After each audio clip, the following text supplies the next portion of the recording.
first Indian motorcycle rolled off the line in 1901, Dennis's grandfather had his hands on it, and I think he bought one of them. Dennis, your dealership here in Springfield is amazing, and it's more like a museum than it is a place to buy a cool bike. This is a great man cave. This is like Indian motorcycles. If you want to see the history of it, learn the tradition, where the past meets the future, this is Indian Motorcycle Springfield. This is the place to be. Dennis, I feel like I'm inside a motorcycle museum here, and these bikes tell such a cool story about how business and Indian came to Springfield and about how useful these motorcycles were to our armed forces and to people who just love being on two wheels. Show me what we have.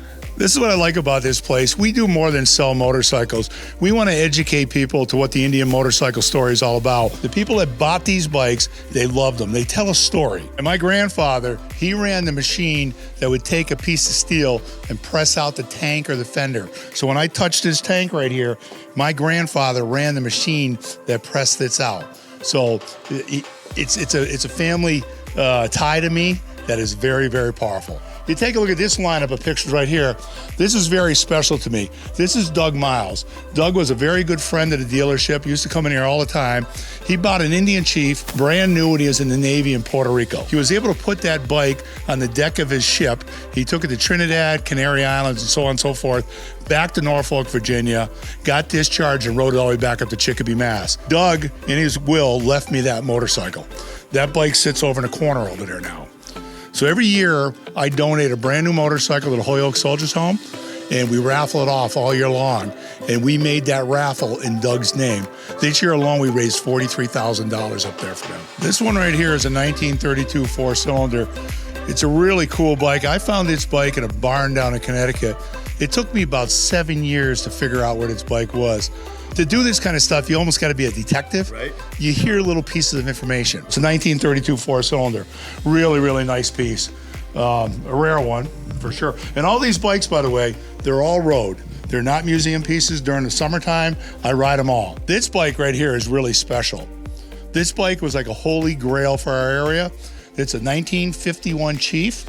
It was Long Meadow, Mass Police Department bike. This motorcycle still has the license plate on it was patrolled with back in the day. Dennis, this bike caught my eye as soon as I walked into your showroom. I know it's got a lot of sentimental value to you. Tell me all about it.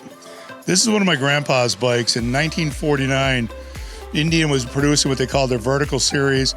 They went from a hand shift to a hand clutch foot shift motorcycle, like a modern motorcycle. So he bought this bike. It's 220 cc's.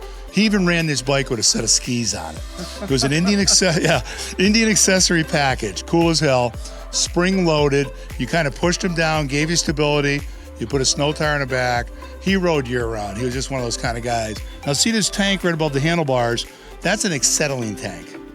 That's the way that headlight worked. You actually had to light that headlight with a match, pressurize the tank for a brighter bulb or so on and so forth, and ride it down the road. They didn't ride with electric lights back then. They rode with gas lights.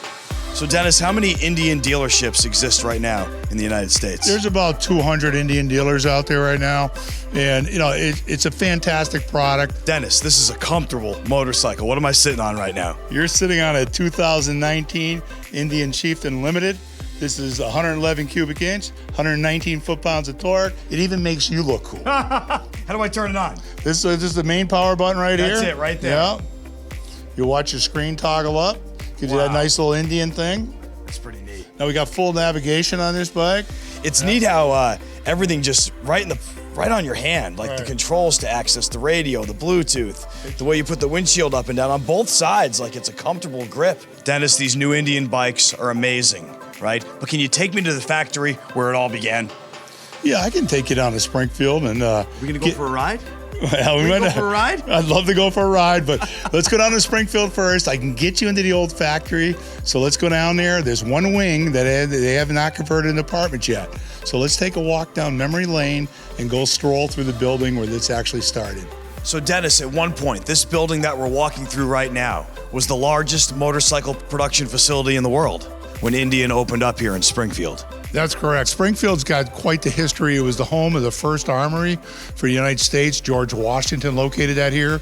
What it did, it gave us a good skilled workforce. So a lot of companies like Indian Motorcycle started up. The first commercially produced automobile was built here. In fact, in the building right next door. Knox Automobiles used to be right over there. A lot of firsts in the city of Springfield. Rolls-Royce actually manufactured cars here. This is an American story, and it's just awesome to be in this building, especially being in a building that my grandfather worked in. He probably stood right here in this spot and looked out these same windows. So for me, it's bittersweet. It's an unbelievable place and a piece of Americana. We're here live on the Dream Ride Garage inside the original Indian Motorcycles factory. This is an incredible place.